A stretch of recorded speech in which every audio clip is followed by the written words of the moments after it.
Assalamualaikum warahmatullahi wabarakatuh. Sebelumnya perkenalkan nama saya Gradrian Diandra Tisna dengan NRP 3123510405 dari Prodi D3 Teknik Informatika PJJ kelas A. Di sini saya akan menjelaskan tugas tentang mata kuliah praktikum basis data lanjut. Di sini saya mempunyai database tentang sistem perpustakaan. Di dalam database ini terdapat 3 tabel. Yang pertama yakni tabel untuk anggota.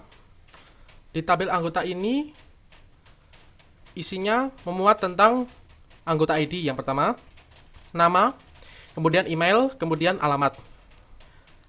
Dan tabel kedua yakni tabel buku.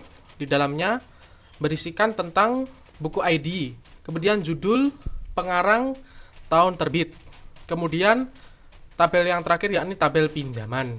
Tabel pinjaman yang berisikan tentang pinjaman ID, kemudian buku ID dari buku, tabel buku, kemudian anggota ID dari tabel anggota, kemudian tanggal pinjam dan tanggal kembali. Kemudian langsung saja kita ke tugasnya, yakni yang pertama select dengan where. Di sini saya membuat query untuk menyelect atau mencari buku yang tidak ada pada tabel pinjaman dengan status buku yang belum dikembalikan.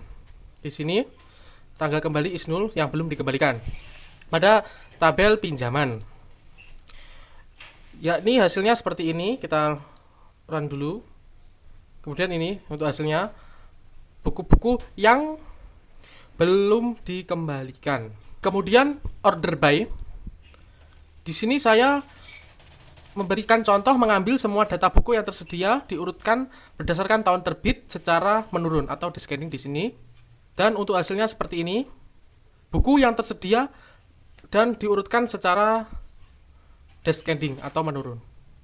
Kemudian yang selanjutnya yakni group by. Di sini group by saya memberikan contoh menghitung jumlah buku yang dipinjam oleh setiap anggota.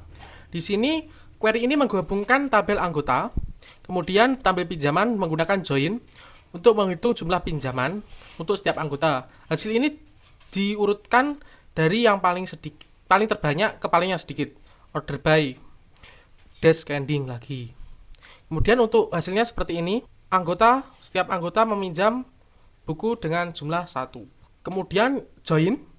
Di sini saya memberikan contoh untuk menampilkan informasi buku yang sedang dipinjam bersama dengan nama anggota yang dipinjamnya. Di sini query ini menggabungkan tabel buku, kemudian pinjaman dan anggota untuk mendapatkan informasi buku yang dipinjam bersama dengan nama anggotanya menggunakan join. Di sini untuk hasilnya seperti ini. Ini buku yang sedang dipinjam, yang dipinjam orang yang meminjamnya, yakni seperti pemrograman dasar CD dan tanggal pinjamnya. Kemudian yang selanjutnya subquery. Di sini saya memberikan contoh untuk mencari anggota yang belum mengembalikan buku. Di sini kita menggunakan where untuk mengambil anggota ID dari tabel pinjaman. Kemudian untuk anggota yang belum mengembalikan buku dengan tanggal kembali is null untuk mencari anggota yang belum mengembalikan buku. Untuk hasilnya seperti ini. Untuk hasilnya untuk yang belum mengembalikan buku yakni nama kemudian email, karena kita menyelek nama dan emailnya yang cocok dengan anggota ID. Kemudian yang selanjutnya yakni temporary table. Di sini kita akan membuat temporary table yang menyimpan informasi anggota yang telah terlambat mengembalikan buku lebih dari 7 hari. Untuk query-nya seperti ini. Query ini untuk menyimpan anggota yang telah meminjam buku lebih dari 7 hari tetapi belum mengembalikannya. Dan untuk hasilnya seperti ini, yang belum mengembalikan atau terlambat mengembalikan buku. Untuk temporary table ini bersifat sementara dan akan dihapus ketika sesi berakhir dan tidak akan nampak di tabel sini. Kemudian yang selanjutnya yakni anonymous block. Anonymous block yang berguna untuk melakukan proses yang lebih kompleks seperti mengirimkan notifikasi kepada anggota. Di sini kita akan mensimulasikan mengirim email kepada anggota yang terlambat. Di sini kita akan mengirimkan email kepada anggota yang terlambat. Di sini kita menggunakan tabel sementara anggota terlambat tadi di temporary table. Kemudian di sini kita membuat isi peringatan atau isi emailnya, kemudian simulasinya kita menggunakan raise notice. Kita isikan pesannya, kemudian email dari anggota, kemudian isi email ini. Untuk hasilnya seperti ini, akan mengirimkan email ke anggota yang terlambat.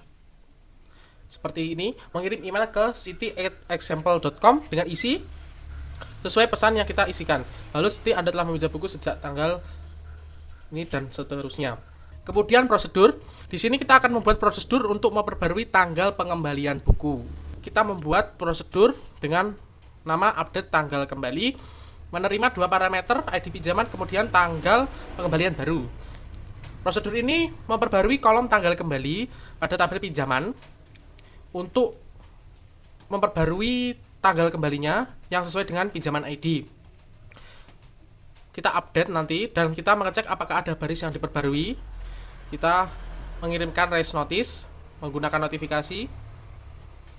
Akan muncul notifikasi jika ditemukan diperbarui. Kemudian untuk memanggil prosedurnya kita seperti ini, menggunakan ID pinjaman 1 dan tanggal kembalinya kita isikan untuk mengupdate tanggal kembali yang baru. Kita coba kita run di sini, kita run dengan ID 1, kita perbarui tanggal kembalinya. Dan keluar notifikasi pinjaman ID 1 telah diperbarui dengan tanggal kembali sesuai yang saya inputkan di sini. Kemudian yang selanjutnya kita akan menjelaskan function. Di sini saya membuat function untuk menghitung jumlah buku yang sedang dipinjam. Function jumlah buku dipinjam ini menerima satu parameter, yakni parameter P anggota ID. Anggota ID ini digunakan untuk menghitung jumlah pinjaman yang belum dikembalikan. Tanggal kembali is 0 ini. Kita menghitung jumlah pinjaman yang belum dikembalikan. Kemudian kita return. Kemudian kita panggil. Kita coba memanggil fungsinya ini. Select jumlah buku pinjaman dengan ID. Kita coba run. Dengan ID 1, 0. Kemudian kita coba dengan ID 3. Untuk ID 3, jumlah buku yang dipinjam yakni 1. Dan mungkin cukup sekian dari saya, praktek saya. Mungkin ada kurang lebihnya saya mohon maaf.